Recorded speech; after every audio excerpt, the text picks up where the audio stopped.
Number 4 कौशल है अपने प्रदर्शन कौशल। किसी भी चीज का, वस्तु का क्लास में प्रदर्शन करना। कई बार मॉडल चार्ट वगैरह बनाकर ले जाते हैं, उसको प्रदर्शित करके बच्चों को उसे एक्सप्लेन करके समझाते हैं, वही प्रदर्शन कौशल है। तो ध्यान दीजिए कि प्रदर्शन कौशल से तात्पर्य अध्यापक द्वारा कक्षा में सहायक सामग्री का प्रदर्शन करना है।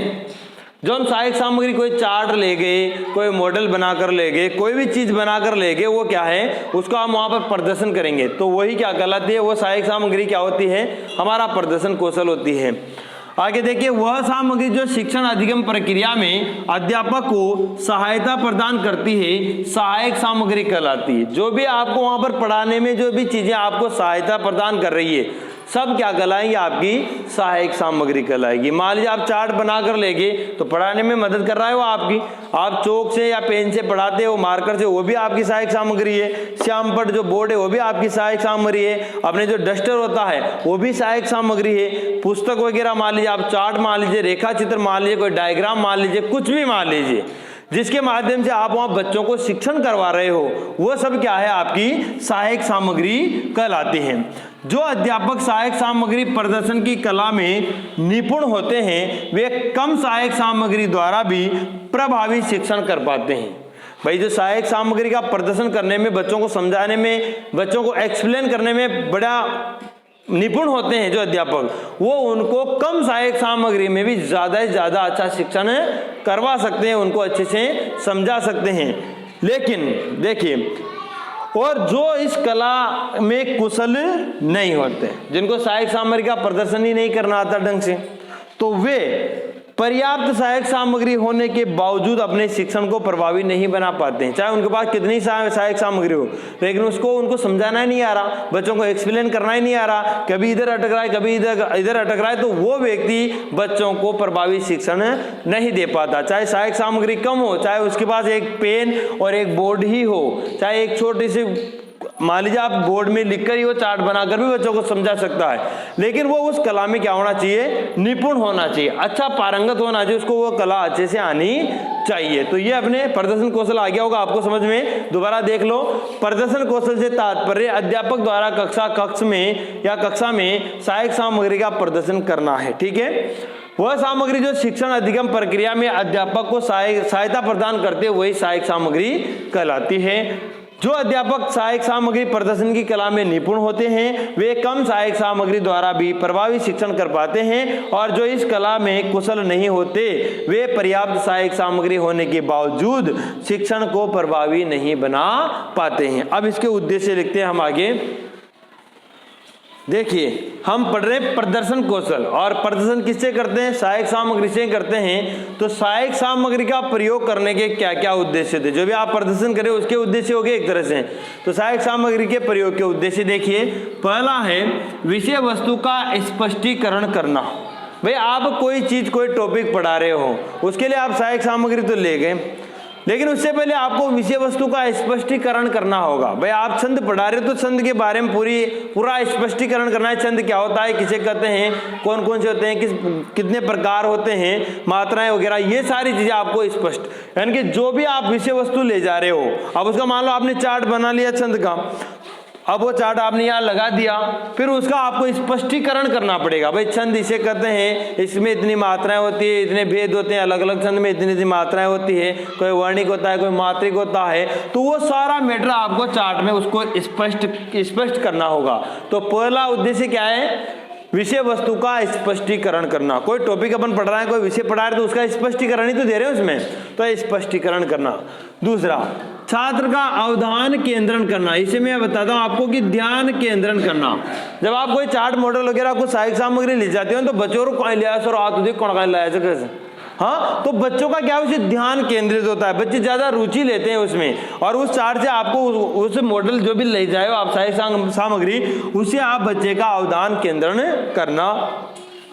तीसरा देखो, पाठ को रोचक व प्रभावी बनाना। बनेगा ही बनेगा, अगर आप सहायक सामग्री का प्रयोग करते हो तो पाठ बिल्कुल रोचक बनेगा, प्रभावी बनेगा, बच्चे को ज्यादा समझ में आएगा, बच्चा इंटरेस्टेड रहेगा हमेशा उसमें। अमूर्त अवधारणाओं को मूर्त रूप देना। अमूर्त याद रखे भाई, जिसकी मूर्ति नहीं, और मूर्त यानी कि मूर्ति बना देना एक तरह से। मान लीजिए आप कोई भी टॉपिक पढ़ा रहे हो, ऐसे नॉर्मल पढ़ा रहे हो, तो वो तो एक अमूर्त हो गया, वो चीज आपके सामने थोड़ी है। मान लो उस चीज को आप बना के ले आओ वहां, जैसे मान लो आप ताजमहल के बारे में पढ़ा रहे हो, तो ताजमहल का एक बड़ा डायग्राम बना लाया आप, बड़ा ताजमहल बना लाए छोटा सा, तो एक क्या होगा, सहायक सामग्री को बताएंगे देखो ये ऐसा ताजमहल है, ये ऐसे संगमरमर से बना हुआ है, इस व्यक्ति ने, उसमें लिख लाओ फिर इसने बनाया था, इतने सन में बनाया था, हाँ, तो बच्चे ज्यादा रुचि लेंगे उसमें। तो अमूर्त अवधारणाओं को हम क्या कर देते हैं, इसमें मूर्त रूप दे देते हैं। छात्र अध्यापक अंतःक्रिया में वृद्धि होती है, जब 4 से समझाएगा, मॉडल समझाएगा, छात्र ज्यादा एक्टिव होंगे, ढंग से समझने का प्रयास करेंगे, बार बार पूछेंगे, टीचर बार बार बताएगा, तो उसमें छात्र अध्यापक अंतःक्रिया में क्या होती है, वृद्धि होती है। अर्जित ज्ञान को स्थायी करना, मान लीजिए आपने कोई चीज पढ़ा दी बच्चे को, अब उसको स्थायी करना है, तो उसके लिए आप बढ़िया मॉडल चार्ट बना के लाइए, आप उसका प्रैक्टिकल करके दिखाइए बच्चों को, तो वो चीज क्या हो जाएगी, उसको फिर स्थायी हो जाएगी। तो ये क्या है, अपने सहायक सामग्री प्रयोग के उद्देश्य। दोबारा देखो आप, विषय वस्तु का स्पष्टीकरण करना, छात्र का अवधान केंद्रण करना, पाठ को रोचक व प्रभावी बनाना, अमूर्त अवधारणाओं के मूर्त रूप देना, छात्र अध्यापक अंतःक्रिया में वृद्धि करना, अर्जित ज्ञान को स्थायी करना, ये सब क्या है, सहायक सामग्री प्रयोग के उद्देश्य, यानी कि प्रदर्शन करने के उद्देश्य हैं। आगे चलिए अब आप इसी में, अब देखिए सहायक सामग्री का जो हम प्रदर्शन करेंगे, प्रदर्शन कौशल के तहत करते हैं, वो कैसी होनी चाहिए, सहायक सामग्री किस प्रकार की होनी चाहिए। देखो, तो पहला है अपने कि विषय वस्तु से संबद्ध हो गई, जो आप चीज पढ़ा रहे हो ना, उसे संबंधित ही सहायक सामग्री ले जाओ। ऐसा नहीं कि आप ताजमहल पढ़ा रहे हो, हवा महल की सहायक सामग्री उठा के ले जाओ, हाँ, ऐसा नहीं होना चाहिए। उद्देश्य पूर्ण हो, वो सहायक सामग्री का कुछ उद्देश्य होना चाहिए कि इससे बच्चों को क्या सीखने को मिलेगा। छात्रों के मानसिक स्तर के अनुरूप हो, छात्र उसे समझ भी सके। एक तो ऐसे कणा बना ले जाओ तो मायाजाल बच्चा समझ ही ना पाओ, तो उनके मानसिक जिस लेवल की क्लास हो ना, उसी के लेवल का आपको वो बना के ले जाना है सहायक सामग्री, तो उनके मानसिक स्तर के अनुरूप होनी चाहिए।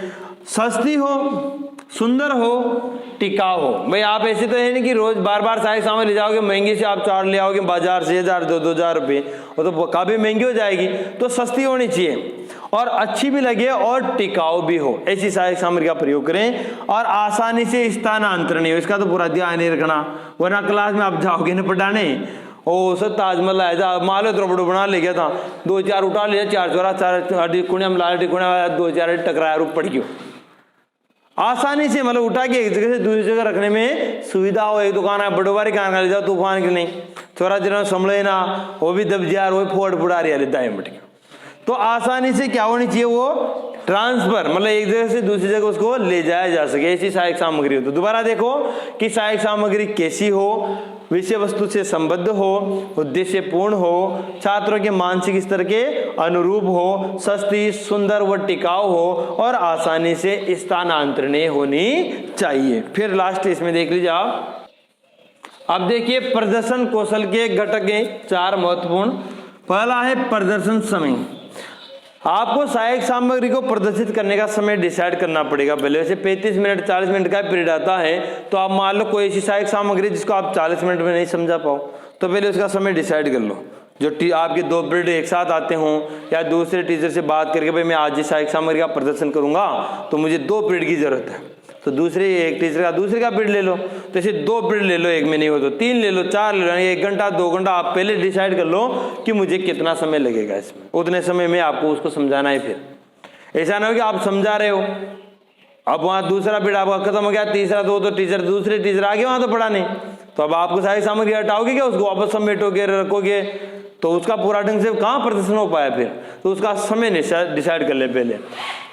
प्रदर्शन स्थल, जगह देख लो पहले।